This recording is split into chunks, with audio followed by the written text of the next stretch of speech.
Hey there, friend. Come sit with me for a while. Tonight, picture a house, a grand townhouse on a fashionable street. Now fill it with 30 rooms you're not allowed to enter. Add staircases you can only use when nobody's looking. Bells that ring constantly with demands you must fulfill. And a hierarchy so rigid that speaking to the wrong person could get you dismissed without a reference. That's life and service in Victorian London, 1888. But here's the thing about service. You could scrub floors until your hands bled in the morning and stand at attention serving dinner by evening. You could sleep in a room so cold your breath froze on the blankets and wake at 4:30 to light fires for people who wouldn't know your name if their lives depended on it. A place where you were invisible, unless you made a mistake, and then suddenly devastatingly visible. We're going back there tonight, not as tourists admiring the Victorian architecture or reading about the grand balls and elegant society. We're living it. One day, one girl, everything she would have seen, smelled, heard, feared, and survived. So, I make these history stories, and honestly, I have no clue if anyone actually sleeps to them, or if you're just lying there thinking about how grateful you are for central heating and weekends. Either way, if you're new here, I'm Henry. Subscribe if you want more nights like this. All right, let's begin. Your eyes open to darkness. Complete darkness. For half a second, maybe less. You've forgotten where you are. Then it hits you. The cold. It's not just cold. It's the kind of cold that makes your bones ache. November in London, and there's no fire in the servants' quarters. Won't be until you light them. That's your job. That's why you're awake before the sun. And then the smell. It's not just one smell, Fair. It's layers. The chamber pot in the corner that needs emptying. Sharp, acrid, unavoidable. The girl next to you, Mary from Dorset, hasn't washed properly in a week because water costs effort and heating it costs. Coal costs money that goes to the household, not to the likes of you. The damp wool of your uniform hanging on the hook by the door. Never quite dry in this climate. The faint smell of coal dust that's worked its way into everything. Your clothes, your hair, your skin. The mouse that died somewhere in the walls 3 days ago and is slowly decomposing where you can't reach it. And underneath it all, you own sweat, your own grime, your own body doing its best to survive on too little food and too little sleep. Welcome to November 7th, 1888, Thursday morning. 4:20 in the morning to be exact. Though you can't see a clock in this darkness, you're lying on a narrow iron bed in a room barely 8 feet by 6 feet, which you share with Mary. The bed is hard, a thin mattress stuffed with horsehair over a metal frame. Your pillow is a rolled-up petticoat because the household doesn't provide pillows for scullery maids. The blanket is wool, scratchy, and insufficient. Your name is Sarah Miller. You're 15 years old, and you've been in London for 7 months. You came down from a village outside York with exactly 2 dresses, 1 pair of boots, and a letter of introduction from the vicar's wife to a distant cousin who knew someone who got you this position. Back home, everyone said London would make your fortune. They were half right. It hasn't made your fortune, but it's kept you from starving, which is more than you could say if you'd stayed in Yorkshire, where the mill closed and half the village left for the cities or the workhouse. The bell hasn't rung yet. You know this because when the bell rings, the servants' bell system that runs through the walls of the house, it's loud enough to wake the dead. Mrs. Pembroke, the housekeeper, rings it at 4:30 exactly. You've learned to wake 5 minutes before to splash water on your face and be presentable when that bell screams through the servants' quarters. You swing your legs out of bed. The floor is freezing. Bare wood, no carpet, and the cold seeps up through your feet like you're standing on ice. Your stockings are where you left them, draped over the iron bed frame. Still damp, you pull them on anyway. Mary stirs in the bed. She's 13, younger than you. Been here only 3 months. She cries sometimes at night when she thinks you're asleep. You pretend not to hear. There's no comfort to offer that would make any difference. The room has no window. You're in the basement level of the house, technically underground, which means no natural light ever reaches this space. The only illumination comes from the candle stub you're allowed, 1 per week, and you're already halfway through this one. You light it with the matches kept in a tin on the small shelf. The flame catches, flickers, steadies. The room emerges from darkness into dim dancing shadows. Your uniform is where you left it. Black dress, rough cotton, designed for durability, not comfort. White apron stained despite your best efforts because scrubbing floors will do that. White cap to cover your hair, which is brown and hasn't been properly washed in 2 weeks. You dress in the cold, your fingers clumsy with the buttons. Mary's awake now, watching you with eyes that look older than 13. She doesn't speak, neither do you. There's nothing to say at 4:25 in the morning. The house above you is still silent. The family, the Ashworths, won't wake for hours. Mr. Ashworth is a merchant banker, something to do with imports from India, and investments in railways. Mrs. Ashworth is the daughter of a baronet, which means she married slightly beneath her station, but brings connections that make up for it. They have 3 children. James, the eldest, at university. Catherine, 17, preparing for her season, and little William, who's 8, and the only one who's ever looked you in the eye and said, "Thank you." But that's upstairs, the upstairs world. The world of thick carpets and oil paintings and rooms kept warm by fires that you light and maintain. Down here it's different. Down here is a warren of passages and rooms that make the house function. The kitchen, the scullery, the servants' hall, the housekeeper's room, the butler's pantry, the wine cellar, the coal cellar, the storage rooms, the servants' bedrooms. A whole shadow house beneath the grand one, populated by the people who make sure the family above never has to think about where their hot water comes from, or who empties their chamber pots, or who cooks their 7-course dinners. There are 12 servants in this household. That's actually small for a house of this size. The Ashworths could afford more, but Mr. Ashworth is modern in his thinking and believes in efficiency. Mrs. Pembroke, the housekeeper. She's 50, been in service since she was 12. Worked her way up from scully maid to this position of authority. She's fair but terrifying. Her word is law. Below stairs, Mr. Davies, the butler. He's been with the family for 20 years. Knows every secret, every preference, every unspoken rule. He moves through the house like a ghost, silent and observant. Cook, Mrs. Bradley, who rules the kitchen with absolute power. She's from Cornwall, built like a barrel, and can prepare a dinner for 20 without breaking a sweat. Rose, the lady's maid. She's 22, considers herself several steps above the rest of you, and probably is. She dresses Mrs. Ashworth does her hair, knows all the society gossip. James, the footman, he's 19, handsome, knows it, and is absolutely forbidden to have any romantic entanglements with the female staff. This doesn't stop him from trying. Thomas, the hall boy, 16, responsible for boots, errands, and generally doing whatever needs doing. Martha, the parlor maid. She's 18, quiet, been here 2 years. Agnes, the housemaid. 20, engaged to a Claire, saving money for her wedding. Emily, the between maid. 17 does a bit of everything. Mary, the under housemaid, your roommate. 13, and homesick. And you, Sarah Miller, scullery maid, the lowest of the low. Your jobs include lighting all the fires in the house before the family wakes, emptying chamber pots, scrubbing floors, washing dishes, mountains of dishes 3 times a day, scrubbing pots and pans, cleaning the stove, hauling coal, hauling water, hauling everything that needs hauling, staying invisible, staying silent, staying employed. The bell rings. 4:30 exactly. The sound cuts through the basement like a knife. Mary jumps. You're already moving, grabbing the coal scuttle and the kindling box, heading for the stairs. Mrs. Pembroke is already in the servants' hall when you pass. She's fully dressed, hair in a perfect bun, not a wrinkle in her black dress. She looks at you, nods once. You're on time. That's good. Being late would mean a lecture at best, docked wages at worst. The drawing room fire first, she says, then the morning room, then the dining room. Mr. Dining Room, Mr. Books. Ashworth wants his study warm by 6. Don't forget the library today. Miss Catherine will be using it for her music practice. Yes, Mrs. Pembroke. Your voice sounds strange in the morning, rough from disuse. You haven't spoken since yesterday evening. You take the back stairs.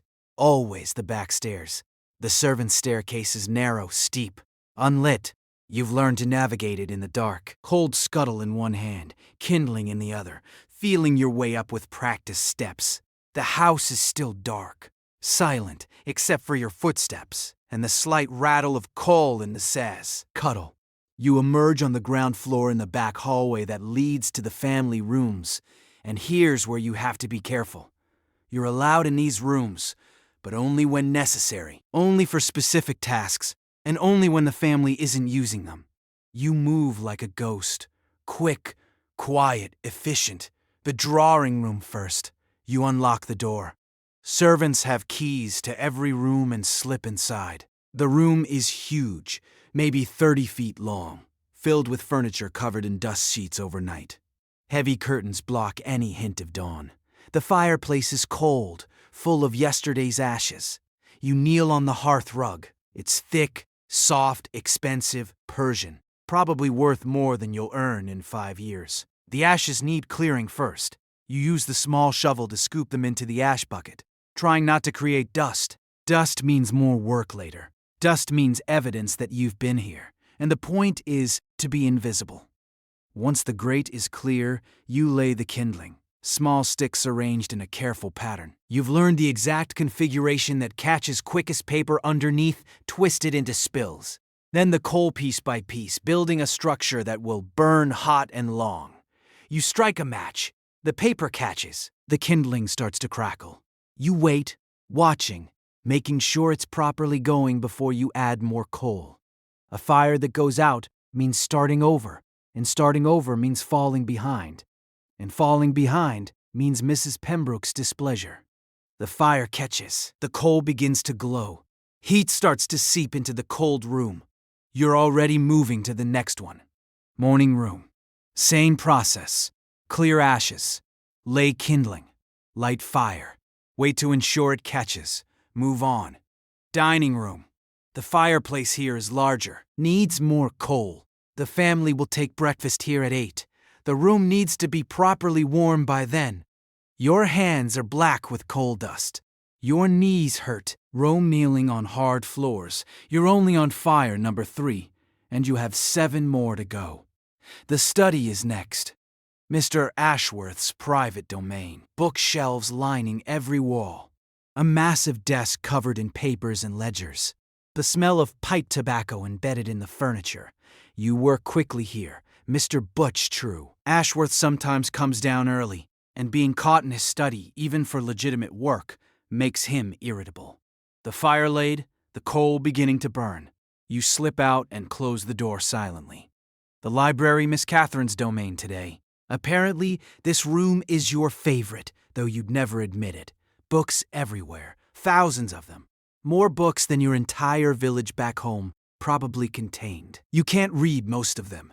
Your education consisted of 3 years at the village school where you learned basic letters and numbers, but you like looking at them. The leather bindings, the gold lettering, the sheer weight of all that knowledge sitting on shelves. You light the fire, add extra coal, because Miss Catherine feels the cold, and complains to her mother if the library isn't properly warm. 5 fires down, 5 to go. The morning is beginning to lighten outside. Not that you can see it from most of these rooms with their heavy curtains still drawn, but you can feel it. That subtle shift in the darkness. Dawn coming, though the sun won't actually rise for another hour. You head back downstairs. The breakfast room, smaller, used for informal meals. The back parlor rarely used, but must be kept ready. The conservatory, glass walls, freezing cold, needs 2 fires to heat properly. By the time you finish the last fire, it's nearly 6 o'clock. Your back aches. Your hands are filthy. Your dress has cold smudges despite the apron. But you're not done. Now comes the next round of tasks. The kitchen is already alive with activity when you return to the basement. Cook has been up since 4 o'clock, preparing breakfast for the family and for the servants. The Rangers going full blast, filling the room with heat and the smell of baking bread. About time, Cook says without looking up. She's elbow deep in dough, kneading with practiced violence. Sculler is a disaster from last night. I want it spotless before breakfast. The scullery is a small room off the kitchen dominated by a large stone sink and a wooden draining board. It's where all the washing up happens, All of it. Every plate, every glass, every pot, every pan, every piece of cutlery used by the family and the servants. Last night's dinner dishes are stacked on every available surface. The Ashworths had guests.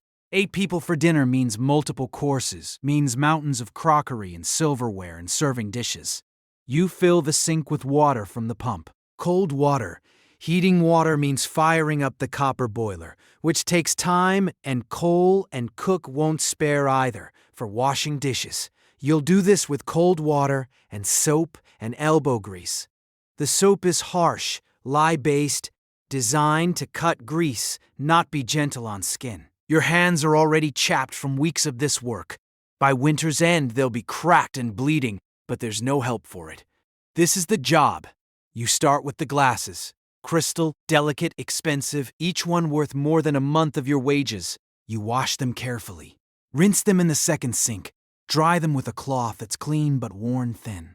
Then the china plates decorated with hand-painted flowers so thin you can see light through them. Dozens of plates. Soup bowls, salad plates, dinner plates, dessert plates. Each one washed, rinsed, dried, stacked. The silverware takes forever. Forks, knives, spoons, serving pieces, all sterling, all needing to be washed, dried, and polished. The polishing happens later, but for now, you just need them clean. Then, the serving dishes, large platters, sauce boats, vegetable dishes, the soup tureen, heavy, awkward, covered in congealed food that's been sitting overnight, and then the pots and pans. This is where the real work begins. The roasting pans crusted with burnt fat. The saucepans with remnants of cream sauce stuck to the bottom. The stock pot that's been simmering for hours, its sides coated with a film that needs serious scrubbing. You use sand for the worst of it. Coarse sand mixed with soap. Scrub in with a brush until your arms ache. The water in the sink turns gray, then black. You empty it, refill it, continue. Mary appears beside you, silent, and takes over drying while you wash. This is how it works. Unspoken coordination born of necessity. Did you hear about Whitechapel? She whispers. You haven't. You barely hear anything down here. News from the outside world filters down slowly, if at all. Another one. Mary continues, her voice barely audible over the running water. Last night they found her this morning. That's 5 now. 5 women. Your hands still in the water. You know what she's talking about. Everyone in London knows. Even servants who rarely leave the house. The murders, Whitechapel, women killed in ways the newspapers won't fully describe. Women who worked the streets because they had no other choice. They're saying he's a gentleman, Mary whispers. Someone educated, someone who knows anatomy. Could be anyone. Could be someone from a house like this. Stop it, you say more sharply than you intended. Just rumors, but the fear is there. It's been there since August, when the killing started. A fear that walks the streets of London's East End, particularly in Whitechapel, where women are afraid to go out after dark, where even the police seem helpless to stop whatever monster is doing this. You're in Belgravia, not Whitechapel. Miles away, Fef. Roam the cramped streets and desperate poverty of the East End. But London isn't that big, and fear doesn't respect geography. You finish the dishes in silence. By the time you're done, it's past 7. Your hands are raw, your arms ache, and you haven't eaten yet. Servants' breakfast is at 7:30, taken in the servants' hall. 20 minutes to sit down, eat, and prepare for the rest of the day. The meal is simple. Porridge, bread, tea, sometimes bacon if there's leftover from the family's breakfast. Sometimes eggs if cook is feeling generous. Today it's just porridge and bread. You sit at the long wooden table with the other servants. There's a hierarchy even here. Mrs. Pembroke at the head, Mr. Davies at the foot. The upper servants Rose, James, the footman, in the middle. The lower servants you, Mary, Thomas, at the far end. The conversation is quiet.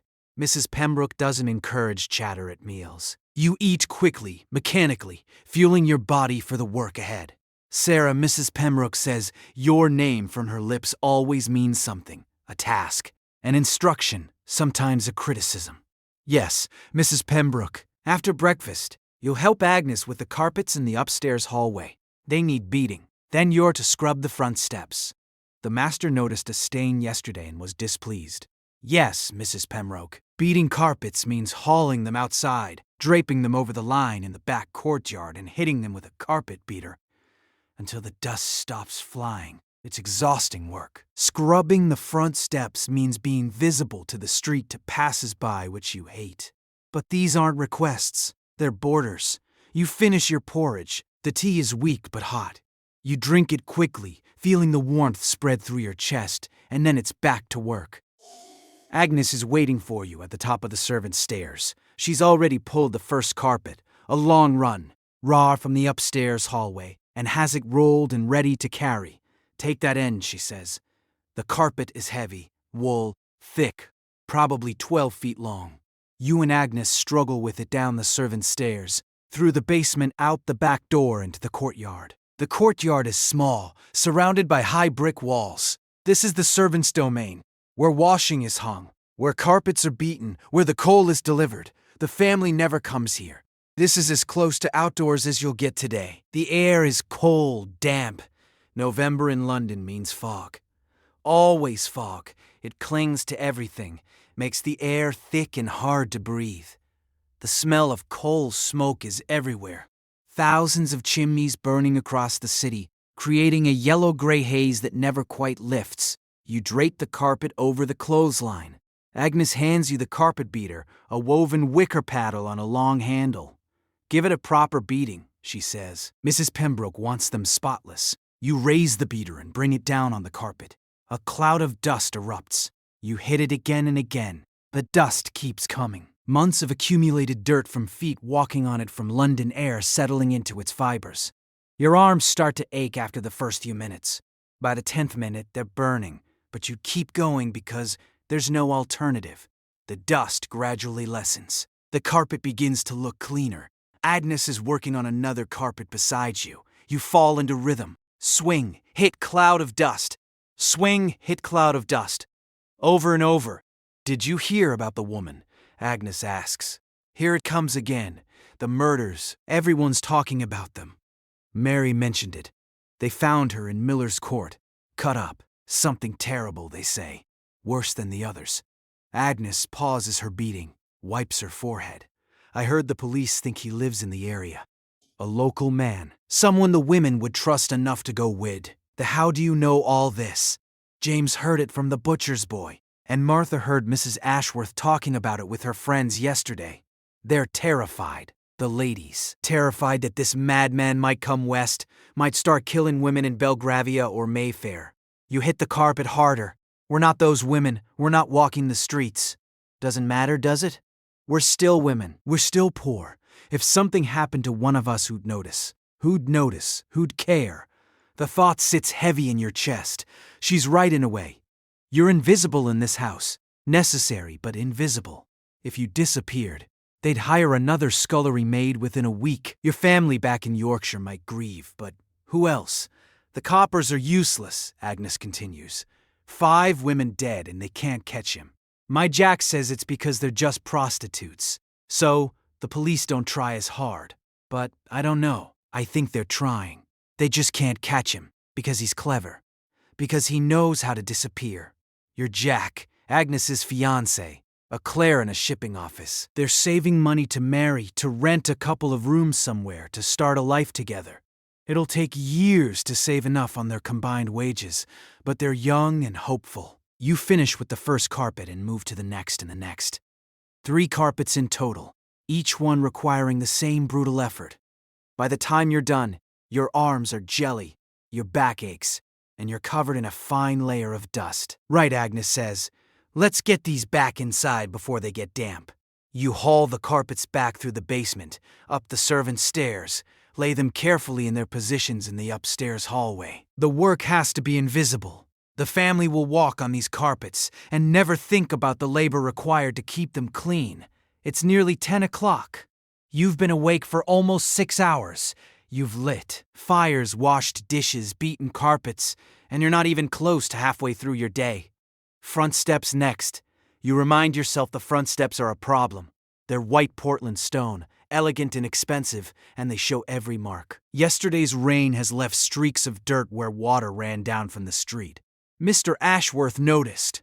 Mr. Ashworth complained, "Now you have to fix it. You gather your supplies. A bucket of hot water." Mrs. Bradley grudgingly allowed you to take some from the copper, a scrubbing brush with stiff bristles, a cloth, a bar of soap. The front of the house is a different world. Belgravia is one of London's most fashionable districts. Grand terraces of white stucco houses, all identical, all expensive. The street is tree-lined, swept clean every morning by the street sweepers. The houses have black iron railings, polished brass door knockers, servants who maintain them in pristine condition. You're not supposed to use the front door ever. You go around the side through the tradesman's entrance and approach the front steps from the street. And here's the thing about scrubbing the front steps. You're visible. Anyone walking past can see you, and seeing a servant at work is considered vulgar by some, a reminder of the labor required to maintain these elegant houses. But the work needs doing. So you kneel on the cold stone and start scrubbing. The water is hot enough to hurt your chapped hands. You ignore the pain. Focus on the brush, on the circular motions that lift the dirt from the stone. The soap helps. The grime starts to come away, turning the water in your bucket gray. "Excuse me." You look up. A woman is standing on the pavement looking down at you. She's well-dressed, middle class, probably a visitor to one of the neighboring houses. "Yes, ma'am." "Do you work here?" "Yes, ma'am. I'm the scullery maid." She looks at you for a long moment. You can't read her expression. Pity, disgust, curiosity. "How old are you, girl?" 15, Mom." 15. She shakes her head and already in service. "Where are you from?" "Yorkshire, ma'am. I thought I heard the north in your voice. Do you like London?" It's a strange question. No one's ever asked you that. Do you like London? As if liking it or not, liking it matters. As if you had a choice. "It's different from home, Mom." "I imagine it is." She glances up at the house, then back at you. "Are they treating you well? The family?" "Yes, Mom. Very well." It's the expected answer, the only answer. You don't know this woman. She could be a friend of Mrs. Ashworth's. Anything you say could get back to your employers. Well, work hard, girl. Stay safe. These are dangerous times for young women in London. She walks away, leaving you kneeling on the steps, brush in hand, wondering what that was about. You finish, scrubbing. The steps gleam white in the pale November light. You gather your supplies and slip back around to the servants' entrance out of sight. It's past 11 now. Mrs. Pembroke will have another list of tasks. There's always another list. But before you find Mrs. Pembroke, you need to empty the chamber pots from the family bedrooms. This is possibly the worst task in your daily routine, but it has to be done. You climb the back stairs to the bedroom floor. The family is out. Mrs. out. Mrs. out. Ashworth and Miss Catherine have gone calling. Mr. Ashworth is at his office. Young William is with his tutor. The coast is clear. The house has 4 floors above ground and the basement level where you sleep. The bedroom floor is the 2nd floor. This is where you almost never go unless specifically tasked. This is the family's private domain. The hallway is thick with carpet. The ones you just beat. Paintings on the walls, small tables with vases of flowers, everything spotless, elegant, expensive. You start, well, it's Miss Catherine's room. It's at the front of the house overlooking the street. The room is twice the size of the basement room you share with Mary. It has a Forester bed with curtains, a wardrobe, a dressing table, a shallong by the window, a fireplace you lit this morning. The chamber pot is under the bed, porcelain, hand-painted with roses. You retrieve it carefully. It's full. You carry it at arm's length, trying not to slosh the contents, down the back stairs to the basement, out to the privy in the courtyard. The privy is a small wooden structure against the back wall. Inside is a wooden seat over a pit that gets emptied by the night soil men once a week. The smell is indescribable. You hold your breath, empty the chamber pot, try not to think about what you're doing. Back upstairs. Mr. and Mrs. Ashworth's room. Larger than Catherine's, more opulent, The chamber pot here is larger too. You empty it. Return. William's room. The smallest of the heir. Family bedrooms, but still larger than most parlors in working-class homes. His chamber pot is lighter. You handle it quickly. The guest room, empty today, but maintained ready for visitors. The chamber pot unused but still needs checking. 4 trips up and down the stairs. 4 trips to the privy.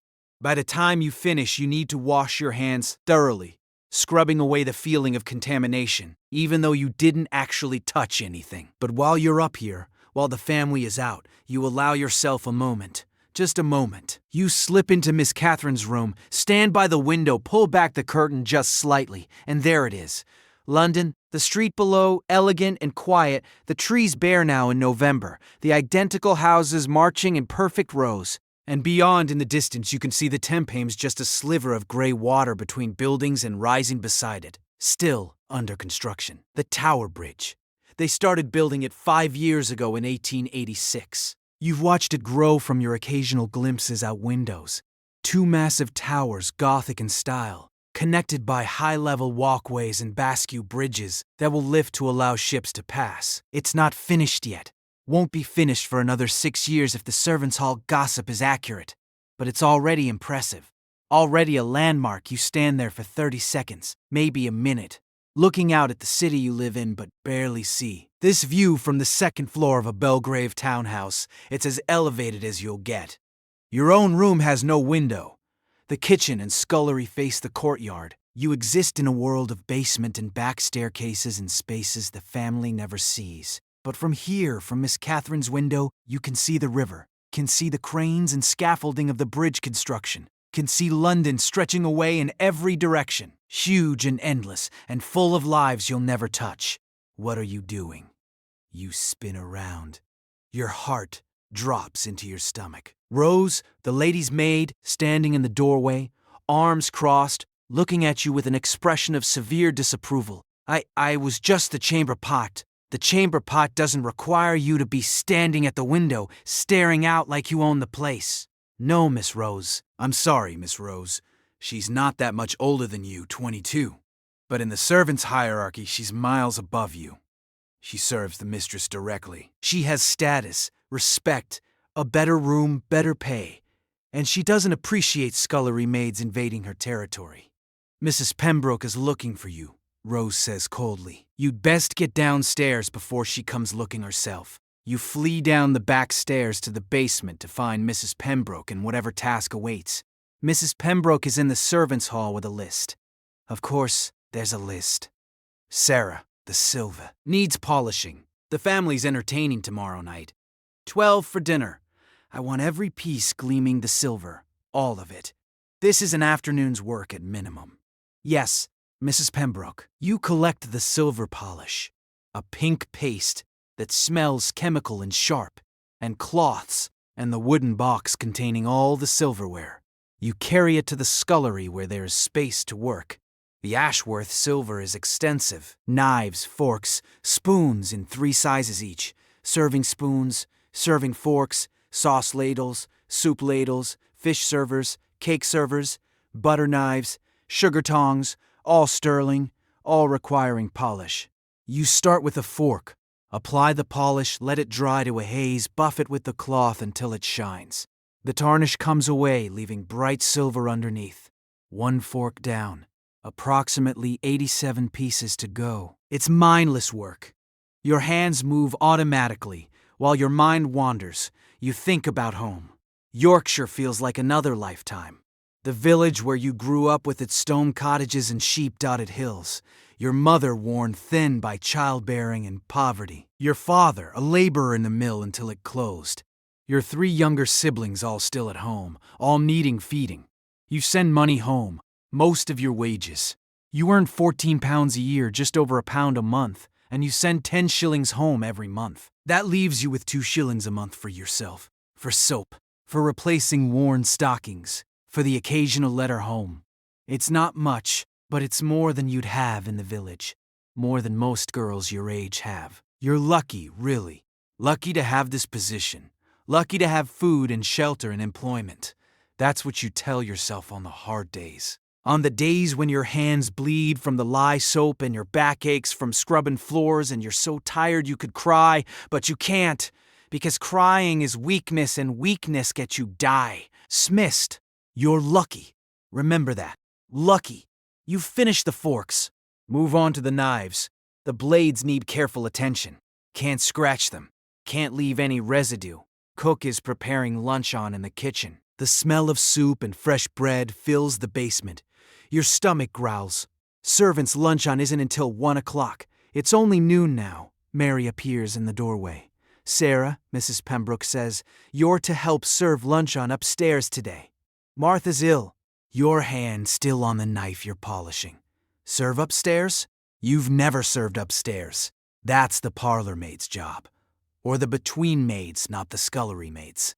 Are you sure? That's what she said. You're to wash up, put on a clean apron, and be ready in 20 minutes. 20 minutes.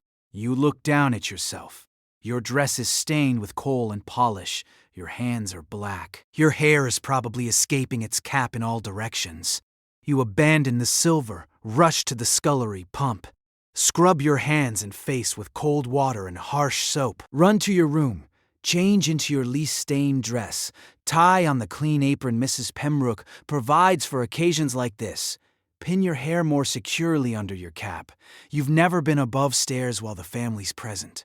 Never been visible to them in your working capacity. The thought terrifies you. Mrs. Pembroke inspects you critically. You'll do. Remember, don't speak unless spoken to. Don't make eye contact. Serve from the left. Clear from the right. Move quietly. If you drop anything, you're finished here. Understand? Yes, Mrs. Pembroke. She hands you a tray with the soup tine. Don't drop it. You carry the chine up the back stairs. Each step is careful, measured. The soup inside sloshes gently. Don't drop it. Don't drop it. Don't drop it. The dining room is warm from the fire you lit this morning. The table is set for 3. Mrs. Ashworth, Miss Catherine, and young Willia. Mr. Ashworth takes lunch at his club in the city. Mrs. Pembroke is already there supervising. James, the footman, stands by the sideboard ready to serve the wine. You're the lowest-ranking servant in the room, entrusted with this task only because Martha is genuinely ill, and there's no one else. You set the terrine on the sideboard. Mrs. Pembroke ladles soup into bowls. You take the first bowl. Approach Mrs. Pembroke. Approach Mrs. Ashworth from the left. Set it down gently. She doesn't look at you. You might as well be a piece of furniture, an automaton that delivers soup. Miss Catherine next. She's wearing a blue dress that probably cost more than you'll earn in 5 years. Her hair is elaborately styled. Rose's work. She's reading a letter while you set down her soup. Doesn't glance up. William is different. He's 8 years old. Still young enough to see servants as people. Thank you, he says quietly as you set down his bowl. You're not supposed to respond, but you can't help a tiny nod. Mrs. Ashworth speaks. Catherine, I've told you before, no correspondence at the table. But Mama, it's from Emily Hartwell. She's invited me to her house party next month. You may read it after lunch. Put it away. Catherine sighed dramatically but folds the letter and sets it aside. You retreat to the sideboard, standing at attention, waiting to be needed. The family eats, converses. You stand perfectly still, trying to be invisible. Have you heard about the dreadful business in Whitechapel? Mrs. Ashworth asks her daughter. Mrs. Henderson was telling me yesterday. Another woman found murdered, the 5th one. It's absolutely ghastly. I don't understand why the police can't catch him. Catherine says, surely it can't be that difficult. Mrs. Henderson says her husband believes the man is as good breeding, someone educated, the way the bodies are. Well, it requires anatomical knowledge. Your skin prickle. Standing here listening to them discuss murder over soup is surreal. These women are afraid, but it's an abstract fear, a dinner party topic. They're not the women at risk. I won't allow you to go anywhere unaccompanied. Mrs. Ashworth continues, not until this madman is caught. Rose will accompany you everywhere, even in daylight. Mama, that's excessive. We're in Belgravia, not Whitechapel. Catherine, a woman was murdered less than a mile from here 2 years ago. Nowhere is completely safe. You will be accompanied. That's final. Less than a mile from here. You didn't know that. The murders everyone talks about are in Whitechapel and the East End and areas you've never seen. But 2 years ago, someone died close to this house. The thought makes your hands go cold. William is quiet, eating his soup, listening to his mother and sister argue about safety and propriety and things that don't concern him. Mrs. Pembroke signals you clear the soup bowls. You approach from the right. Remove Mrs. Ashworth's bowl first, then Catherine's, then William's. Back to the sideboard. James brings the next course. Cold chicken salad bread. You serve again. Left side, set down plates. Retreat. More conversation. Catherine's upcoming season. The dress she needs for the Hartwell party. William's progress with his tutor. Nothing about you. Nothing about the servants. Nothing about the labor required to produce this meal and serve it and clean up afterward. Your furniture, your wallpaper. You're there but not there. The meal continues. Remove plates. Serve dessert. Apple tart with cream. Serve tea. Clear everything. Your feet ache from standing still. Your back is rigid from maintaining perfect posture, but you don't move. Don't shift. Don't show any sign of discomfort. Finally, Mrs. Ashworth rises. Come, Catherine. We have calls to make this afternoon. They leave. William follows his mother, giving you another small smile on his way out. The moment they're gone, you sag slightly. Mrs. Pembroke is already stacking plates. Not terrible, she says. This is high praise from her. Take everything down to the scullery and Sarah. Well done, well done. You carry those words with you as you haul the dishes down the back stairs. Well done. Maybe you're not completely hopeless at this. The scullery awaits. Mountains of dishes again. You're washing the lunch on dishes when Mrs. Pembroke appears in the scullery doorway.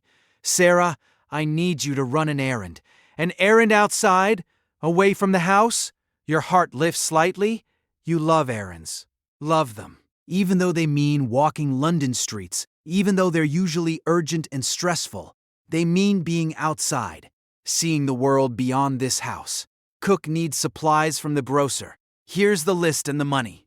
Don't dawdle. Don't lose the change. Don't speak to anyone you don't need to speak to. Straight there and straight back. She hands you a basket, a written list, and coins wrapped in paper. You dry your hands, put on your coat, a thin wool thing that barely keeps out the cold, and head out through the back door. The street hits you like a wall of sensation.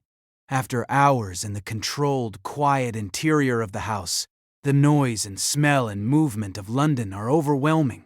Belgravia is relatively quiet compared to other parts of the city.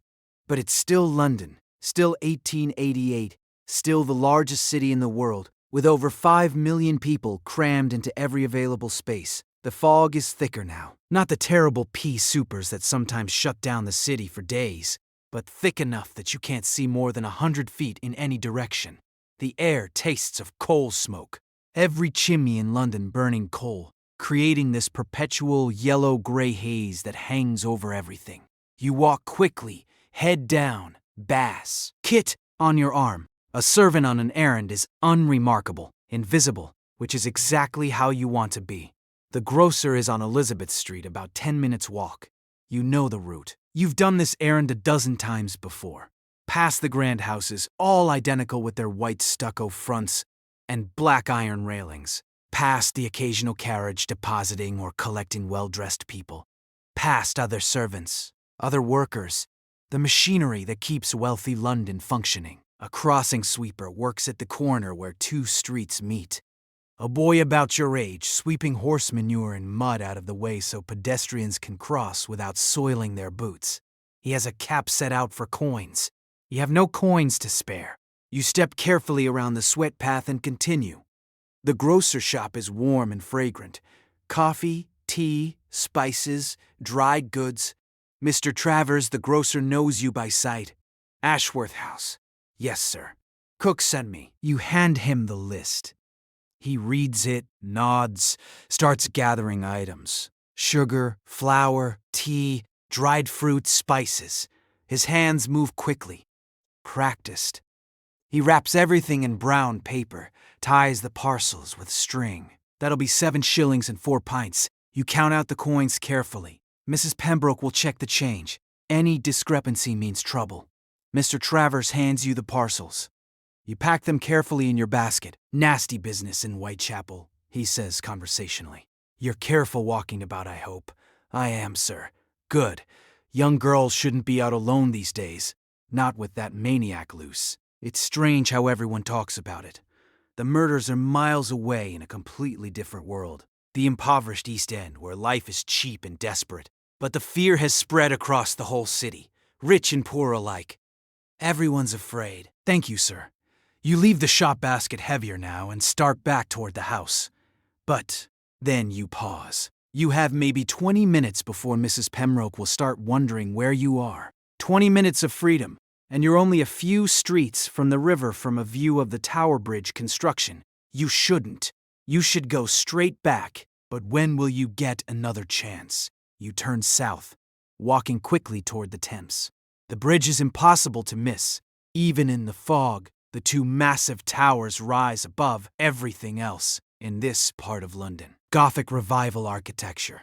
All pointed arches and decorative stonework, completely impractical and absolutely magnificent. You're not the only person watching. A small crowd is gathered on the embankment.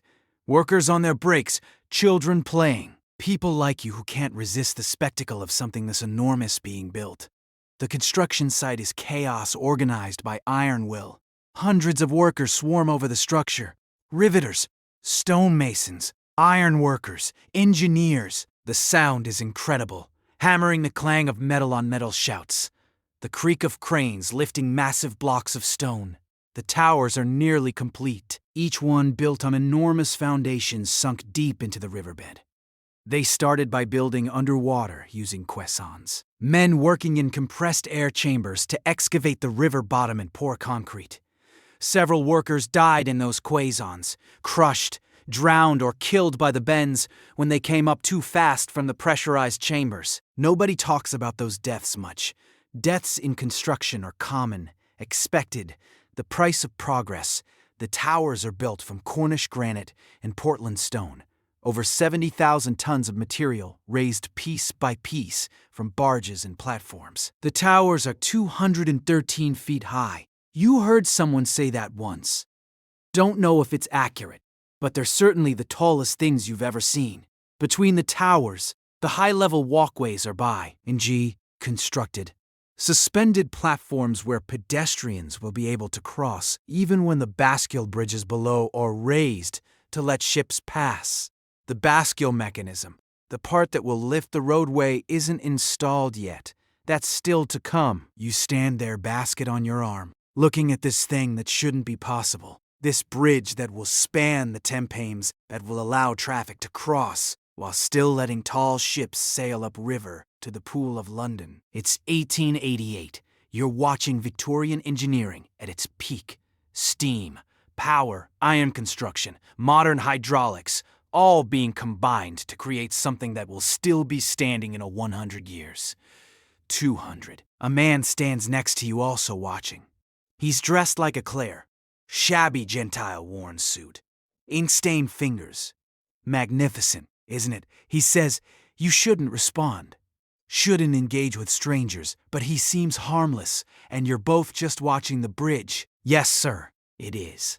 They say it'll be done in 94. 6 more years of work.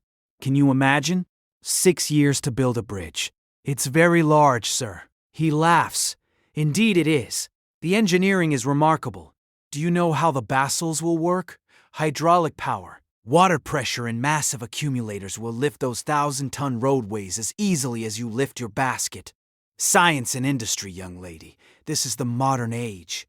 You don't fully understand what he's saying. Accumulators and hydraulics are beyond your education, but you can appreciate the enthusiasm. Where do you work? He asks. In service, sir, a house in Belgravia. Ah, out on an errand, I see. Well, don't let me keep you, but take a moment to appreciate this bridge. You're watching history being made. History? You suppose you are, though history for you is usually measured in smaller increments. Did you light the fires on time? Did you break any dishes? Did you keep your position for another?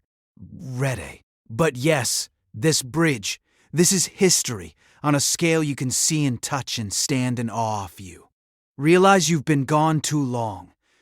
Mrs. Pembroke will be timing you. You hurry away from the river, back through the foggy streets toward the house. You slip in through the back door, slightly breathless, and nearly collide with Mrs. Pembroke in the hallway. You took your time. I'm sorry, Mrs. Pembroke. The grocer was busy. She eyes you suspiciously, but doesn't push. You hand over the basket and the change. She counts it, nods. Get back to the scullery. Those luncheon dishes won't finish themselves. The afternoon blurs into evening. Dishes washed. Floors scrubbed. The dining room fire built up for the family's dinner. Your own dinner taken quickly in the servants' hall. Stew, tonight made from yesterday's leftover mutton with potatoes and carrots. The family's dinner is more elaborate. 7 courses even though there are no guests tonight. Soup, fish, entree, roast, game, sweet, dessert. Cook and her kitchen maid prepare everything while you wash up after each course. The dirty dishes never ending. By 9 o'clock, you're exhausted. Your feet hurt. Your hands are raw. Your back aches. But there's still work. The kitchen needs cleaning. The scullery needs organizing for tomorrow. Your uniform needs brushing clean of the day accumulated grime. The other servants are similarly worn. Agnes and Emily are polishing brass in the servants' hall. Thomas is cleaning boots. Even Mrs. Pembroke looks tired, though she'd never admit it. Early night tonight, she says. The master and mistress are retiring early. We'll do the same. This is unusual. Normally, the servants work until the family goes to bed, often past 11. An early night means being in bed by 10 o'clock. An extra hour of sleep feels like luxury. You finish the last of the scullery work. Hang the dishcloths to dry. Cover the lefto. Ver food in the ladder. Bank the fire in the kitchen range so it won't go completely out overnight. Relighting it in the morning is extra work. Mary is already in bed when you climb the stairs to your tiny room. She's curled on her side facing the wall. Mary, no response. She's either asleep or pretending to be. You undress in the dark, hang your uniform on its hook. Pull on the shapeless cotton shift you sleep in. The room is freezing. No fire, no heat, just the cold November night seeping through the walls. You slide into bed next to Mary. The mattress is lumpy, the blanket thin. You curl into a ball, trying to conserve warmth. Sarah, Mary's voice is small in the darkness. I thought you were asleep. I heard something before when I was putting away the washing upstairs. What did you hear? Mrs. Ashworth and Miss Catherine talking about the murders. You wait. Mary continues, her voice barely above a whisper. They said the police think he might strike again soon, that he is a pattern every few weeks, and it's been almost a week since the last one. They think another woman will die soon. That's East End business, Mary, not ours. But what if it's not? What if he comes west? What if her voice breaks? I'm scared, Sarah. I'm scared to even walk to the privy at night. I'm scared of shadows. I'm scared of every noise. You reach over, find her hand in the darkness, squeeze it. We're safe here. We're inside. We're together. Nothing's going to happen to us. You don't know if you believe it, but Mary needs to hear it. She squeezes back. Promise? Promise? She's quiet for a moment then. Do you ever want to go home? Back to Yorkshire? Sometimes, but there's nothing there for me. No work, no future. Same for me. And Dorset. But at least there wasn't this fear, this feeling that something terrible could happen any moment. London's always been dangerous. This is just more obvious, Mare. Or talked about. I suppose she's quiet again then. Thank you, Sarah, for being kind. Get some sleep, Mary. 4:30 comes early. She releases your hand, rolls over, and within minutes, her breathing evens out into sleep. You lie awake longer, thinking about the day, the fires you lit, the dishes you washed, the family's lunch on the bridge, the murders, the fear that settled over London like the fog. You think about the woman who stopped to talk to you while you scrubbed the front steps. Are they treating you well? She'd asked as if the answer mattered, as if anyone cared whether a scullery maid was happy or miserable. You think about the clerk at the bridge. You're watching history being made. You think about Rose's cold disapproval when she caught you looking out Miss Catherine's window. Know your place. Stay in your place. You think about the 5 dead women in Whitechapel. Women who worked the streets because they had no other choice. Women who probably started out like you. Young, poor, desperate for work. Women who ran out of options and ended up in the most dangerous profession there is. Could that be you someday? If you lost this position, if you couldn't find another, if you ran through your options and ended up with nowhere else to go, the thought is terrifying. But you have a position. You have food and shelter and 14 pounds a year. You have more than those women had. You just have to keep it. Keep working. Keep being invisible. Keep surviving. Your eyes grow heavy. Sleep is pulling at you. Irresistible after a day of constant labor. Tomorrow will be the same. 4:30 wake up. Fires, dishes, scrubbing, hauling, serving, existing in the margins of someone else's life. But tomorrow is tomorrow. Right now there's just this. The thin mattress, the rough blanket, the sound of Mary breathing beside you, the darkness of a basement room with no window. You drift towards Slay. Ep. But before you get there, you hear something. A scream distant outside. A woman's scream cut short. You're instantly awake, heart pounding. Did you imagine it? Mary hasn't moved, still sleeping. Maybe you did imagine it, but then you hear voices, shouts, running footsteps on the street outside. Something's happened. You slip out of bed, pull on your dress without bothering with the buttons, and creep to the door. The servants' quarters are stirring. You hear movement in other rooms. Low voices. Agnes appears in the hallway wrapped in a shawl. Did you hear that? A scream, I think. Thomas emerges from his room, already pulling on his boots. Something's happened outside. I'm going to look. Mrs. Pembroke appears at the end of the hall, holding a candle, fully dressed, despite the late hour. She never seems to sleep. Thomas, you'll do no such thing. Everyone stays inside. Agnes, Sarah, back to your rooms. But Mrs. inside. Agnes, Sarah, back to your rooms. But Mrs. Full of this cast. Pembroke, inside now. That's an order. She's frightened. You can hear it in her voice, see it in the way she holds herself. Mrs. Pembroke is never frightened. You retreat to your room, but you don't get back in bed. Mary's awake now, sitting up, eyes wide in the candlelight. What's happening? I don't know. You go to the door, crack it open slightly.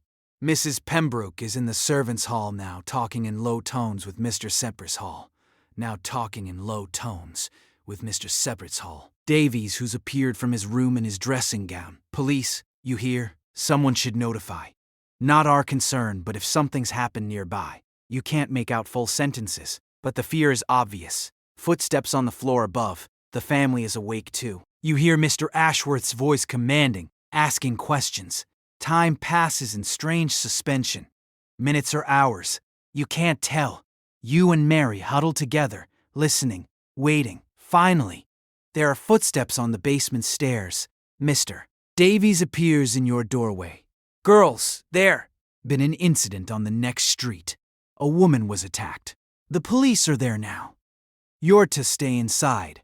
All servants are confined to the house until further notice. Is that understood? Yes, Mr. Davies. The next street. Mary's voice is shaking. Mary's voice is shaking. Yes, but she's alive. She fought him off, apparently. Screamed and he ran. The police think. He stops. Never mind what they think. You're safe. The house is locked. No one's going anywhere. Try to get some sleep. He leaves. You and Mary look at each other in the candlelight. The next street, a 5-minute walk from this house. From this basement room where you sleep. He fought him off. She fought him off. The Ripper. Everyone knows who he is without needing to say the name. The Whitechapel murders aren't in Whitechapel anymore. Sarah. Mary's teeth are chattering though the room isn't that cold. Sarah, I can't. You put your arm around her. She's shaking. Actually shaking with fear. We're safe. We're locked inside. There are 12 of us here. And Mr. Davies and Thomas. We're safe. But if he came here, if he got in somehow, he won't. He attacks women alone on the streets. Not women in houses. Not women with other people around. You're making this up. You have no idea what the killer would or wouldn't do. But Mary needs to hear something comforting. You sit with her until the shaking subsides, until her breathing slows, until she's calm enough to lie back down. You blow out the candle. Darkness returns to the room. But sleep is impossible now. You lie there staring at nothing, listening to every sound. The house settling, pipes creaking. The wind outside. Every noise is a threat. Every shadow could be danger. Hours pass. At some point you must sleep, because the next thing you know, the bell is ringing. 4:30, morning. Time to light the fires. The house feels different in the morning. Tense. Everyone moves quietly, speaks a sick, and whispers. The police were here during the night. You slept through it asking questions, checking the area. Mrs. Pembroke gathers all the servants in the servants' hall before breakfast. You'll have heard about last night. A woman was attacked on Chester Square. She survived. She's being treated at hospital. The police have asked that we all remain vigilant. No one goes out alone. Errands will be done in pairs. No one leaves the house after dark for any reason. These rules apply until the police say otherwise. Is that clear?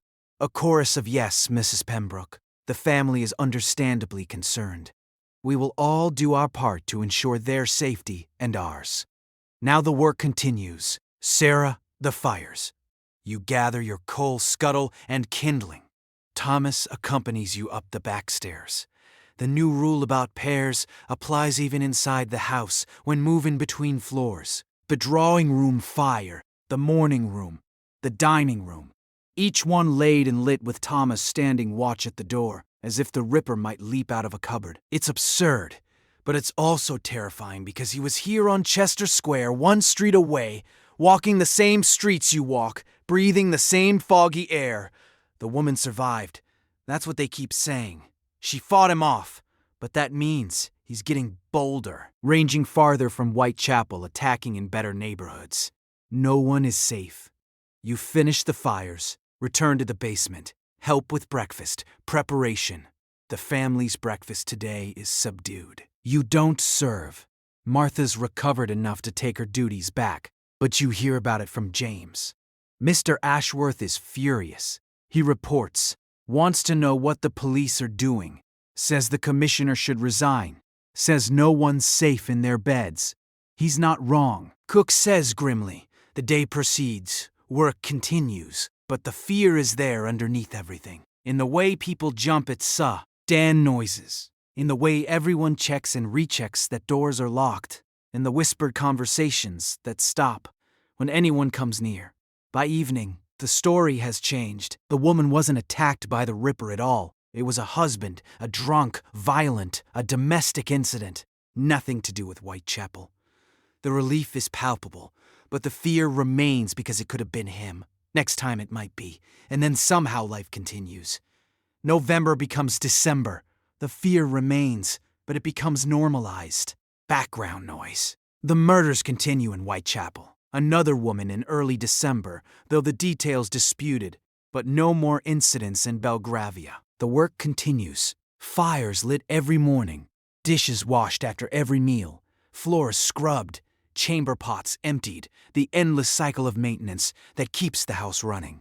You learn more about serving above stairs. Martha teaches you the proper way to set a table, the correct placement of each fork and knife and glass. You practice until you can do it in your sleep. You grow stronger. The physical labor that nearly killed you in your first weeks becomes manageable. Your arms develop muscles. Your hands callous over toughen up. You learn to carry heavier loads, work longer hours, survive on less sleep. Mary gets sick in mid-December, a fever, a cough that rattles her chest. She's moved to a different room so you won't catch it. You miss her presence, even though you barely spoke. Just having someone else in the room made it less lonely. She recovers after a week, comes back pale and thin but alive. Cook makes her broth, feeds her up, gets her back to strength. Christmas comes. The family goes to the country for a week, visiting Mrs. Ashworth's family estate. Most of the servants go with them. You're one of 3 left behind to maintain the London house. You, Thomas, and Mrs. Pembroke. It's strange. The house with only 3 people in it. So much space, so quiet. You eat your Christmas dinner in the servants' hall. Roast chicken that cook left prepared. Potatoes, vegetables, even a small plum pudding. Mrs. Pembroke opens a bottle of wine from the cellar. Pours you a glass to survival, she says, raising her glass. To another year done. You drink. The wine is rich, smooth, nothing like the cheap stuff sold in public houses. You feel it warm your chest, your stomach. You've done well, Sarah. Mrs. Pembroke says, better than I expected when you first arrived. You were so small, so frightened. I thought you'd last a month, maybe 2. I was frightened. You admit the wine has loosened your tongue. Most girls are. Most don't make it. They quit or they're dismissed, or they fall into trouble. But you've kept your head down, worked hard, stayed out of trouble. That's worth something. It's the most personal conversation you've had with her. The most you've heard her say about anything other than work. Do you ever regret it? You ask. Service. She's quiet for a long moment. Every day and never. It's a hard life. But it's a life. I've seen the alternatives. I'll take hard work over starvation or worse. Worse hangs in the air. You both know what she means. The world isn't kind to women without means. Mrs. Pembroke continues. We have limited choices. Service is one of them. Marriage if you're lucky, the workhouse if you're not, or the streets. She takes another sip of wine. I chose service. I've made peace with it. You think about this, about choices and lack thereof, about the narrow path you're walking between survival and disaster. Will you stay? Mrs. Pembroke asks. When your first year is up, you hadn't thought about it. Your first year will be up in April, 4 months away. I don't know. Where else would I go? Nowhere, probably. But some girls get ideas, think they'll find better positions, better wages, better lives. She shakes her head. Usually they just find different problems, but you should think about it. If you want to stay, I can arrange for a small increase in wages. £15 a year instead of 14. It's not much, but it's something. £15, an extra pound a year, an extra shilling, and 8 pence a month. I'll stay, you hear yourself say. Good, we'll make a proper housemaid of you yet. Maybe even a parlour-aide in a few years if you continue to work hard. A parlour-aide, that's a step up. Better wages, better status. It's not much of a dream, but it's something to aim for. The family returns after New Year's. The house fills with noise and demands again. The work intensifies. There are parties, dinners, social obligations. Miss Catherine's season is approaching, which means new dresses, new preparations, new expenses. You become part of the machinery that makes these events possible. You wash the dishes from dinner parties for 20 people. You help haul extra furniture up from storage. You polish silver until your arms ache. And through it all, the murders continue. Another woman in January, though the newspapers are less certain. This one was the Ripper's work. The fear has become chronic. Something you live with, like the fog and the cold and the constant ache of tired muscles. It's a Tuesday in February when everything changes again. You're running an errand for Cook, fetching butter from the dairy on Eccleston Street. It's mid-afternoon, still light, perfectly safe according to all the rules. Agnes is with you, fulfilling the requirement that no one goes out alone. The dairy is crowded. You wait your turn, pay for the butter, receive it wrapped in muslin. You and Agnes step back out onto the street, and that's when you see her, a woman standing at the corner. She's watching the street, but her gaze is unfocused. She's swaying slightly.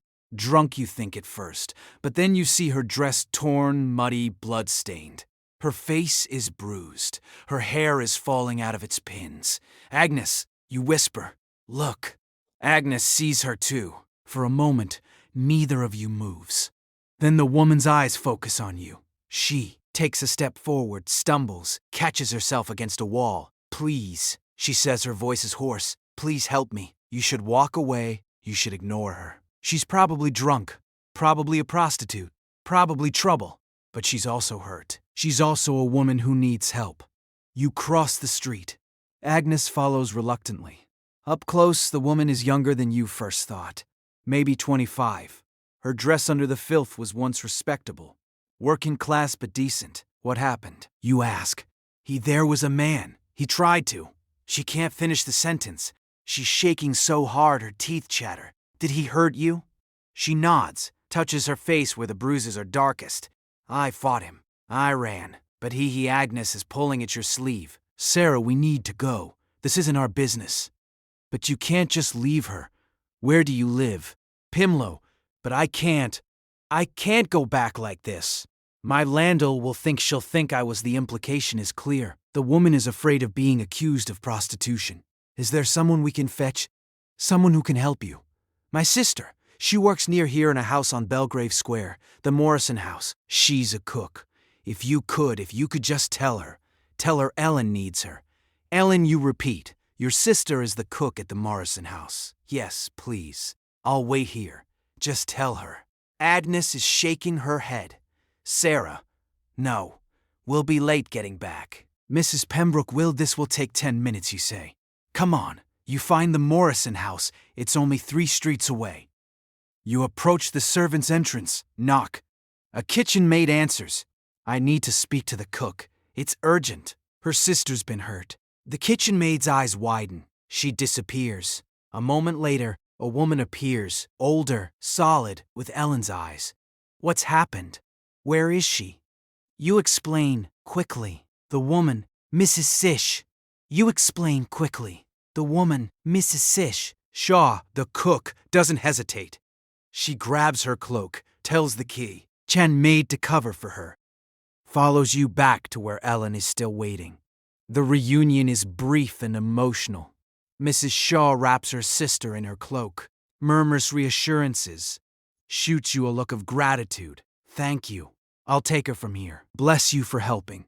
She guides Ellen away, supporting her weight, heading toward Pimlo.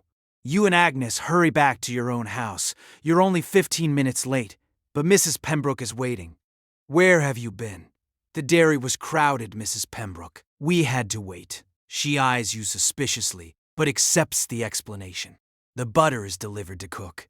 The incident is over, except it's not over. Not for you. That night, lying in bed, you can't stop thinking about Ellen, about the fear in her eyes, about the torn dress and the bruises, about how easily that could have been you. You were right there on that street in daylight with another person, and something still happened to that woman. Nowhere is safe. Not really. Not for women like you, like Ellen, like all the invisible women who keep London running. The thought keeps you awake long into the night. March arrives with slightly warmer weather and the promise of spring, though London's winter clings stubbornly to the city. Miss Catherine's season begins. The house becomes a whirlwind of activity. Dinners, balls, morning calls, afternoon teas. You wash dishes for events you'll never attend, serve meals to people who will never know your name. But something has shifted in you. The incident with Ellen, the long winter of fear, the endless labor, it's all accumulated into something like clarity. You're 15 years old. You've been in service for nearly a year, and you realize this is your life now. This is what you chose or what chose you, and you can either accept it or drown in resentment. You choose acceptance, not happiness. Exactly. Not contentment, but acceptance. This is hard work, but it's honest work. You're fed, you're sheltered. You send money home to your family. You're surviving. That's not nothing. One Sunday in late March, Mrs. Pembroke gives you the afternoon off. A reward for good work. She says, you're allowed to go out with the usual rules. Stay in good areas. Be back before dark. Don't get into trouble. You ask Mary if she wants to come with you. She declines. She's writing a letter home and wants to finish it, so you go alone. You walk to the Tempames, stand on the embankment, watching the river flow past the Tower Bridge, is progressing. More stonework on the towers, the beginnings of the roadway between them. You think about the Clare who told you that you were watching history being made. He was right. This bridge will outlast you. Will outlast everyone alive today. 100 red years from now. 200. It'll still be here. The thought is comforting. Somehow that something can be built to last. That effort and labor and skill can create something permanent in a world that feels so temporary. You walk along the embankment, past vendors selling roasted chestnuts and cheap jewelry, past families enjoying the Sunday afternoon, past couples walking arm in arm. You think about your future. Will you marry someday, have children? Or will you stay in service, work your way up to parlor, maybe even lady's maid if you're very lucky? Will you grow old in basements, lighting fires and washing dishes until your hands are too arthritic to hold a scrub brush? You don't know, can't know. The future is as murky as the temps, as fog-shrouded as London in November. But today, right now, you're here. You're alive, you're surviving. That's enough. You head back to the house as the sun begins to set, the sky turning orange and purple through the cold smoke. You slip in through the back door, hang up your coat, check in with Mrs. Pembroke. Good walk. Yes, thank you, Mrs. Pembroke. Good. Get some rest.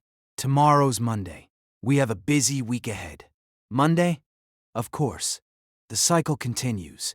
Your first year in service ends on a Thursday in April. Mrs. Pembroke calls you into her office, a small room off the servants' hall where she does the household accounts. Sit down, Sarah. You sit. Your heart is pounding. This could be anything. Dismissal, promotion, criticism. You have no idea. You've completed your first year. Congratulations. That's an achievement in itself. Thank you, Mrs. Pembroke. I've been watching you. You've grown from a frightened village girl into a competent servant. You work hard. You don't complain. You don't cause trouble. Those are rare qualities. You don't know what to say, so you say nothing. I'm offering you a new contract. £15 a year, as I mentioned at Christmas, with the potential to move up to between maid and 6 months if you continue at this standard. Are you interested between maid that's higher than scullery, maid better work? Better pay eventually, yes, Mrs. Pembroke, very much good. Then we'll draw up the papers. You'll stay in your current position until October. Then we'll reassess. Work hard and you'll go far in this household. Slack off and you'll be back scrubbing pots. Understood. Yes, Mrs. Pembroke. Thank you, Mrs. Pembroke. Dismissed. You leave her office in a daze. £15 a year between May by October. It's not much, but it's progress. It's proof that the work matters, that you matter at least a little bit. You tell Mary that night in the darkness of your shared room. That's wonderful, Sarah. I'm so happy for you. You'll get there too.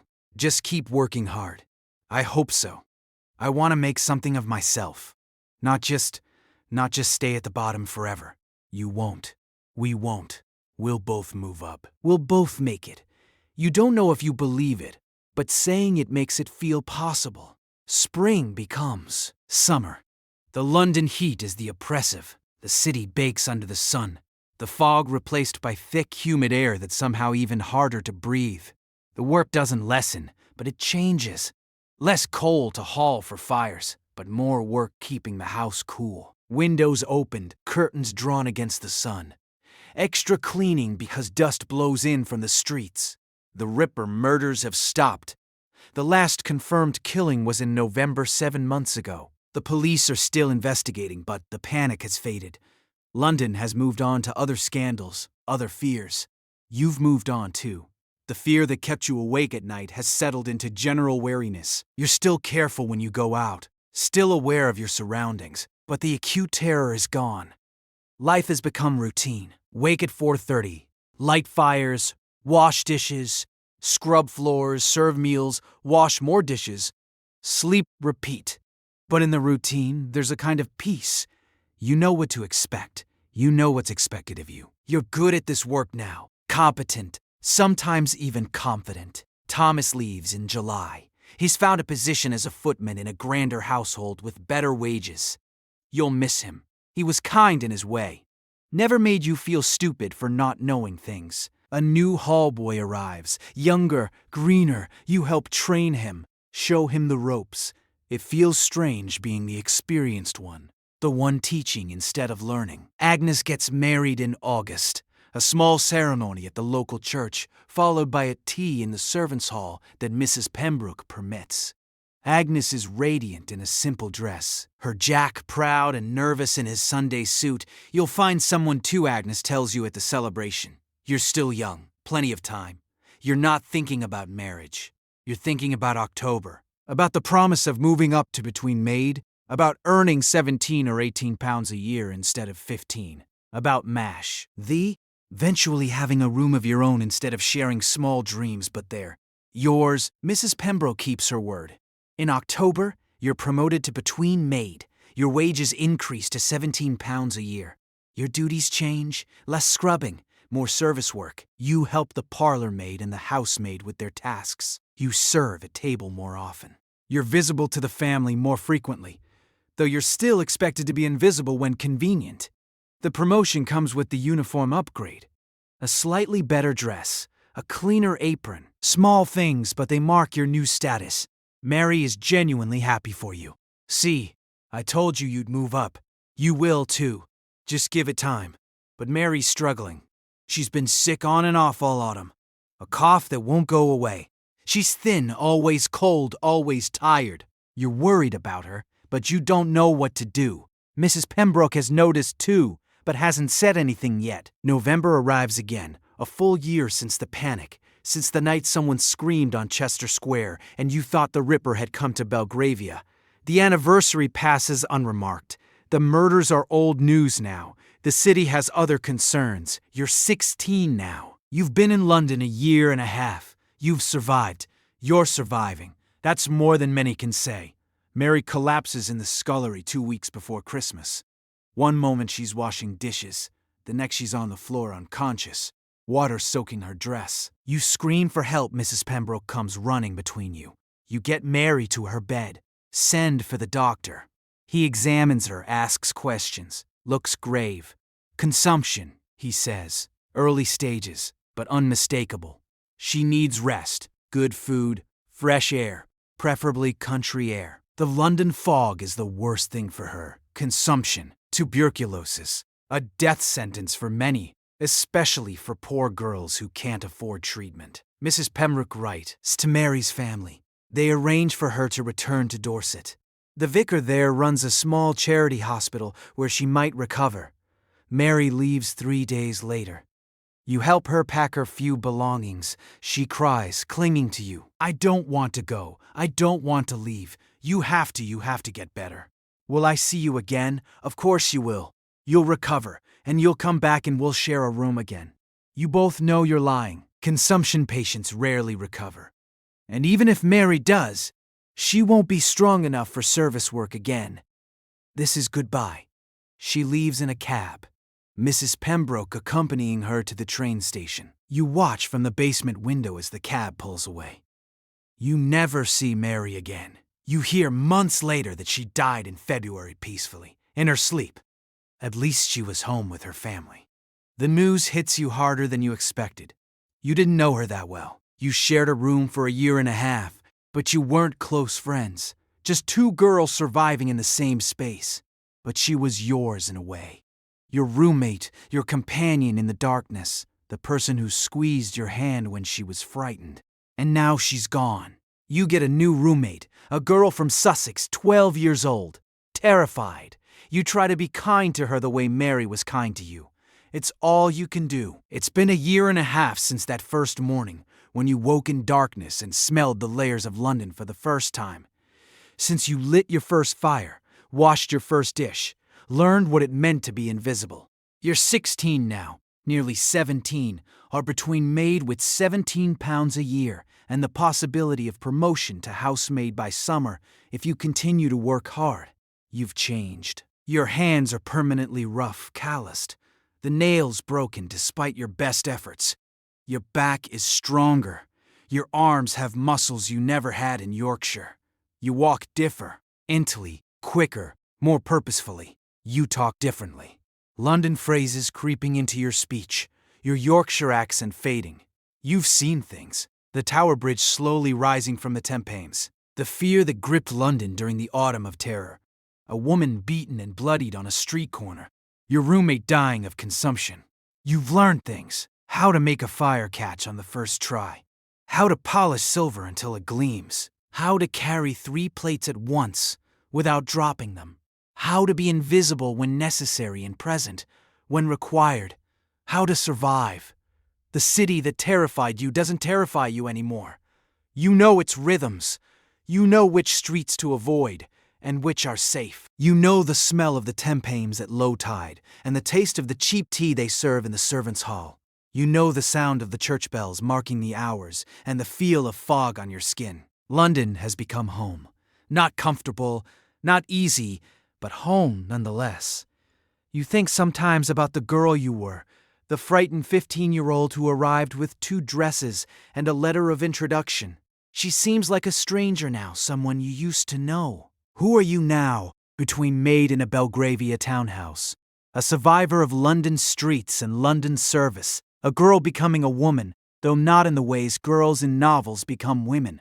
No romance, no adventure, just work and survival and small victories. But you're here. You're alive. You're making it. It's Sunday. Your afternoon off. Mid-May 1890. The weather is warm. Actually warm. Not just less cold. Spring has finally arrived properly. You walk to the river again. It's become your habit on Sundays when you can. The Tower Bridge is nearly complete now. The high-level walkways are finished. Glass-enclosed structures connecting the 2 towers. The bascule mechanism is being installed. The massive counterways that will all. The roadways to lift. They say it'll open next year. 4 more years of construction, and it'll be done.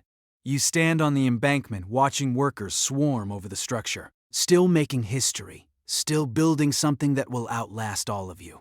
A woman stands near you, well-dressed, maybe 30, watching the bridge with the same fascination you feel. Remarkable, isn't it? She says. You're more confident now than you were a year and a half ago. You can talk to strangers without fear. Yes, Mom, it is. I've been watching it being built for years. My house overlooks the river. Every day I see it grow a little more. You're very fortunate, Mom. Am I? She looks at you properly for the first time. You're in service. It's not a question. Your dress, your bearing, everything about you marks you as a servant. Yes, Mom. Between maid and a house in Belgravia, do you like the work? That question again. Do you like it? It's work, Mom. It's hard, but it's honest. I'm fortunate to have it. Fortunate. She repeats the word like she's tasting it. I suppose you are in a way, but you're also young. Too young to be so resigned to a life of service. I don't know what else I'd do, Mom. No, I don't suppose you do. She's quiet for a moment. Still watching the bridge. I was in service once years ago, parlor in a house in Kensington. You look at her more closely. Her dress is expensive. Her bearing is that of a lady.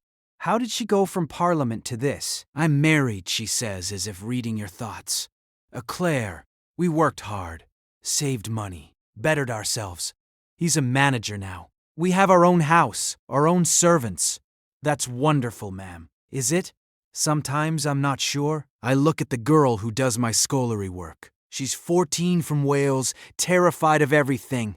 And I remember being her, and I wonder if I should do more, help her somehow. But how? By being kind, by paying slight. Lee better wages. It's not enough, but it's all I can think to do. You don't know what to say to this. The woman seems to be talking to herself more than to you. Work hard, she says finally. Save what you can. Keep your options open. Don't resign yourself to any future until you have to. Yes, Mom. Thank you, Mom.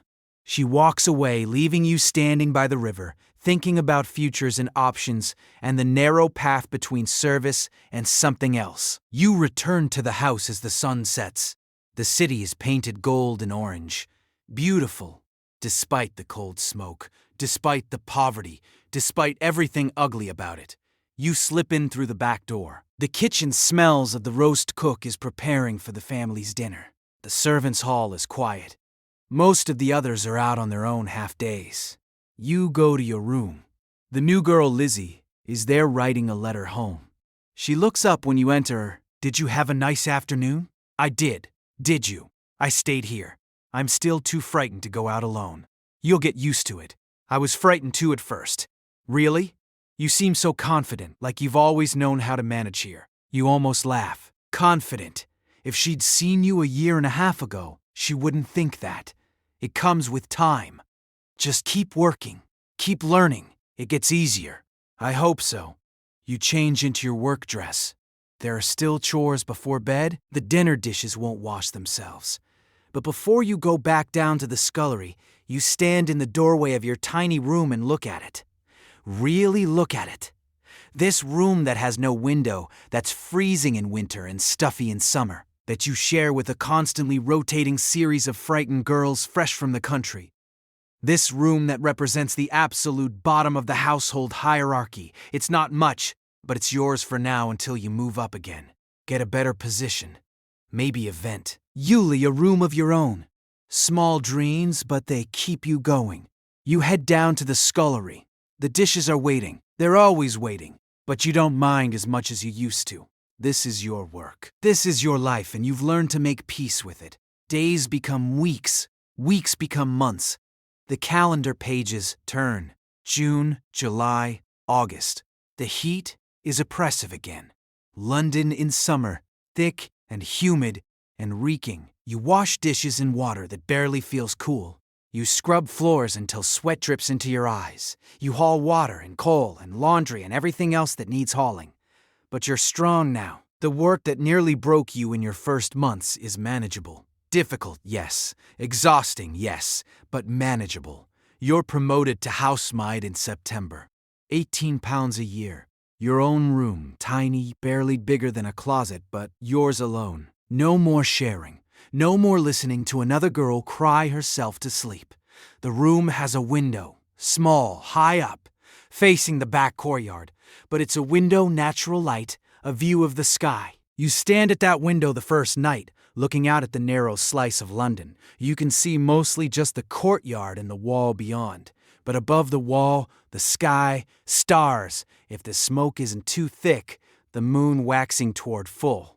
You think about how far you've come from scullery maid to housemaid in 18 months, from £14 a year to 18, from shared basement room to your own space with a window. It's not much by the standards of the world above stairs, by the standards of the family you serve, who spend £18 on a dress without thinking about it, but by your standards, by the standards of the girl who arrived from Yorkshire with nothing. It's everything. November comes around again. 2 years since that first November in London. 2 years since the Ripper panic, though the murders are rarely mentioned now. Old news forgotten. Ho. Rubber. The city prepares for winter. Coal deliveries increase. Fires burn in every room. The fog returns thick and yellow, wrapping London in its familiar embrace. You light the fires every morning, not alone anymore. You have help now. You're supervising rather than doing all the work yourself, but you still oversee it. Make sure every fireplace is properly laid and lit. You wash dishes still, though not as many. You scrub floors still, though not as often. You serve at table regularly now. A trusted member of the household staff. Mrs. Pembroke approves of your progress. You've done well, Sarah. Very well. Keep this up. And there's no limit to how far you could go. No limit within the narrow confines of domestic service. You could become a parlor maid. Maybe if you're very fortunate and very skilled, a lady's maid. That's the pinnacle. Personal servant to the mistress, trusted with her wardrobe, her secrets, her intimate needs. It's something to aim for, a goal, a future. Christmas is different this year. The family stays in London, hosts a grand party, 20 guests for dinner, followed by music in the drawing room. You're part of the team that serves, clears, manages the event. The work is intense. Hours of preparation, hours of service, hours of cleaning up afterward. You finish at past midnight, exhausted, your feet aching, your back screaming. But you did it. You served a grand dinner party in a grand house. You didn't drop anything, didn't spill anything, didn't embarrass yourself or the household. Mrs. Pembroke gathers the staff afterward. Well done, everyone. That was a successful evening. The mistress is pleased. The mistress is pleased. High praise indeed. You may all sleep an extra hour tomorrow. Breakfast at 8 instead of 7. An extra hour. Luxury beyond measure. You drag yourself to your room. Strip off your uniform. Collapse onto your narrow bed. Your own bed. Point in your own room with a window showing the night sky. You're asleep within seconds. The seasons turn. Winter releases its grip. Spring arrives. tentative and wet. The Tower Bridge opens in June 1894, they say. Now, still 3 years away. You've watched it being built for so long, it's hard to imagine it finished, but it will be. Everything finishes eventually. You're 17 now. Nearly 18. You've been in London for 2.5 years, in service for 2.5 years. It feels like forever. And also like no time at all. You've learned to navigate the city. Know which omnibus routes go where. Know the markets, the shops, the safe streets, and the dangerous ones. London is your city now. In a way, it could never be for the family upstairs who know only the respectable neighborhoods and the exclusive shops. You know, working London, service London, the London of early mornings and late nights, of heavy loads and aching muscles, of survival and small victories. You send money home still. Your family depends on it. Your younger siblings are growing up. You barely know them anymore. Your letters home are beautiful, but distant. Yorkshire is another lifetime. This is your life now. London service. The endless cycle of work and sleep and work again. One evening in late April, you're folding laundry in the servants' hall. It's quiet work, peaceful after the chaos of the dinner service. Rose sits nearby, mending one of Mrs. Ashworth's dresses. She's less cold to you now than she was when you first arrived. You've proven yourself, earned a measure of respect. Do you ever think about leaving? Rose asked suddenly. Leaving service? No. Leaving this house? Finding a different position? You consider sometimes. But why would I? The work is fair. The wages are reasonable. Mrs. Pembroke is strict but not cruel. Where else would I go that would be better? Nowhere probably. But some girls like tech. Oh, move around, see different houses, different families. I prefer stability. I know this house. I know what's expected. That's worth something. Rose nods. That's wise. The girls who chase higher wages usually find they're not worth the trouble. Better to stay somewhere you're valued. Valued. Are you valued? You suppose you must be, or they'd have dismissed you by now. The household runs smoothly with your help. That's a kind of value. Do you ever regret it? You ask. Service every day, Rose says without hesitation. And never. It's a hard life. But it's my life. I've made my peace with it. The same answer Mrs. Pembroke gave you 2 years ago. The answer of women who've chosen service because the alternatives were worse. You fold the last of the laundry, carry it upstairs to the linen cupboard. The house is quiet. The family has retarded for the night. Just the servants moving through the halls, finishing the day's work. You pass Miss Catherine's room. The door is slightly open. You could see her inside, sitting at her dressing table while Rose attends her. Catherine is talking, laughing about something that happened at a party. Rose is listening, responding, their relationship easy and comfortable. That could be you someday. Ladies made to someone like Catherine. A position of trust and relative comfort. Or it could not. You could stay a housemaid forever. Or you could meet someone, marry, leave service altogether. Or you could get sick like Mary and die young.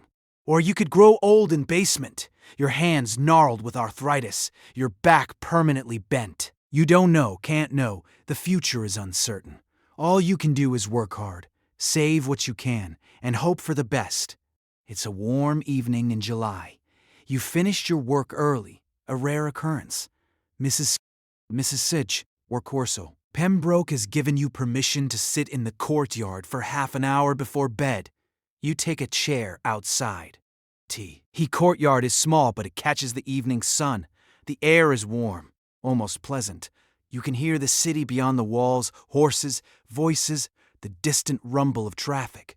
But here, in this small space, it's quiet. You close your eyes, let the sun warm your face for half an hour. You're not a housemaid. You're just a girl sitting in the sun resting. Your mind wanders back to Yorkshire. To your mother's face, you're starting to forget exactly what she looks like. To your siblings, strangers now grown and changed while you've been away. To your father who wrote you a brief letter last month saying he'd found work at a new mill. Brief, stilted, the letter of a man who was never comfortable with words. You think about Mary, wonder if she's at peace. Hope she is. You think about the future, about the small, steady progress you've made, about the possibility of more. You think about London, this vast, dirty, magnificent, terrible city. This place that chews up girls like you and spits them out. This place where you've somehow managed to survive. The sun sinks lower, the warmth fades, your half hour is up. You go back inside, back to your room, back to the life you've built here. It's not the life you imagined as a child. It's not the life anyone would choose if they had real choices. But it's yours, and you've made it work. That's something, that's enough.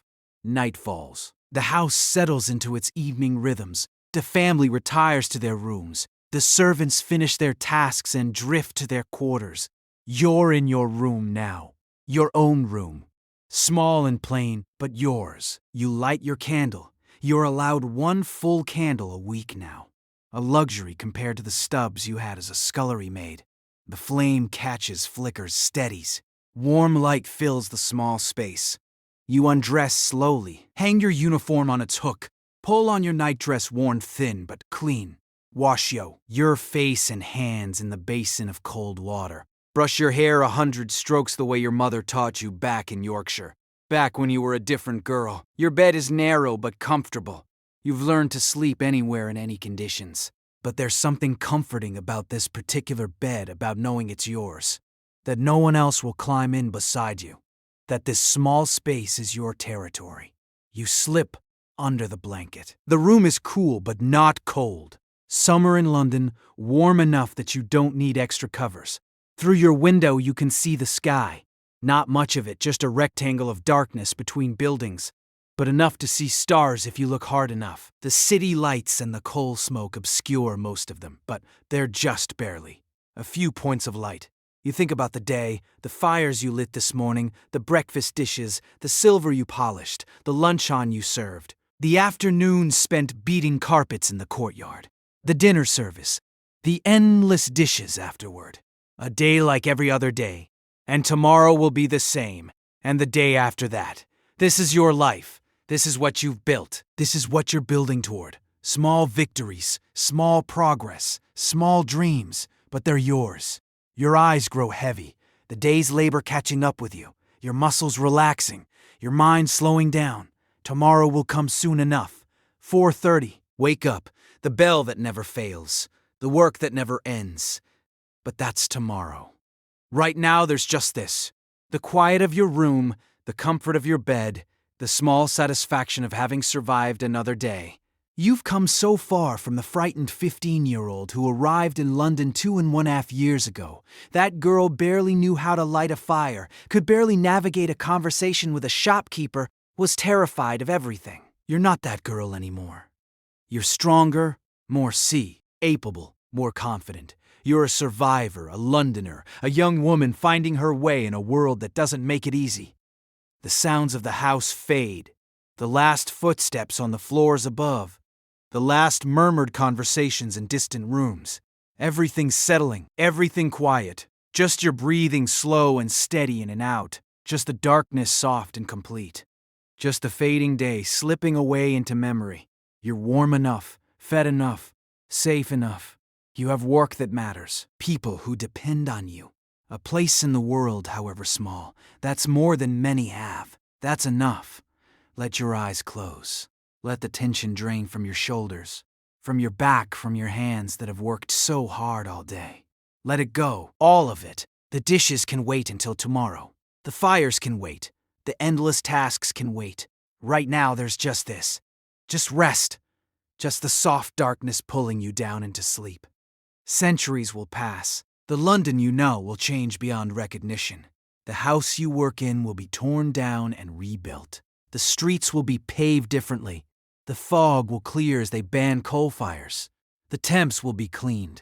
The city will transform. But the need for rest at the end of a long day, that doesn't change. The feeling of sliding into sleep after exhaustion, that's eternal. So let it come. Let sleep take you the way it took Sarah in her tiny room, with its narrow window and its view of nothing much. Let it take you the way it's taken countless servants, countless workers, countless people who ended their days too tired to do anything but surrender to rest. You've earned this. You've worked hard. You've survived. Now rest. Just rest. Tomorrow will come soon enough. The bell will ring. The work will begin again. The cycle will continue. But that's tomorrow. That's hours away.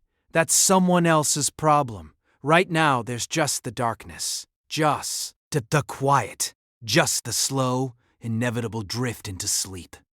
Your breathing slows, deepens. The boundary between waking and sleeping blurs and fades. The city continues outside your window. London never truly sleeps. There are always people working, moving, living. The city breathes even in the depths of night. But you're separate from that now. You're sinking beneath it into your own private darkness, your own rest. Let the last thoughts fade. The worries about tomorrow, the memories of today, the plans and fears and hopes. Let them all drift away like fog burning off in morning sun. There's nothing you need to do. Nothing you need to think about. Nothing you need to be except this. A body at rest, a mind releasing its grip on consciousness. Just breathing, just existing, just being. And then even that fades. The awareness of breathing, the awareness of existing, everything softens and blurs and becomes nothing. Sleep takes you deep and complete and dreamless. The way sleep has taken billions of people before you. The way it will take billions after the eternal surrender to rest. Good night, Sarah Miller, housemaid in a Belgrave townhouse, girl from Yorkshire, survivor of London. Good night to everyone who's ever worked until exhaustion. Everyone who's ever fallen into bed, too tired to dream. Good night to the past.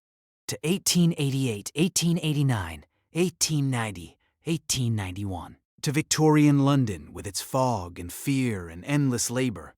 Good night to everyone listening. In your own beds, in your own time, separated by centuries, but connected by this. The need for rest, the gift of sleep. Let it come. Let it take you. Let everything fade into gentle, quiet darkness. You've earned it, just like Sarah earned it. Rest now. Just rest. Good night.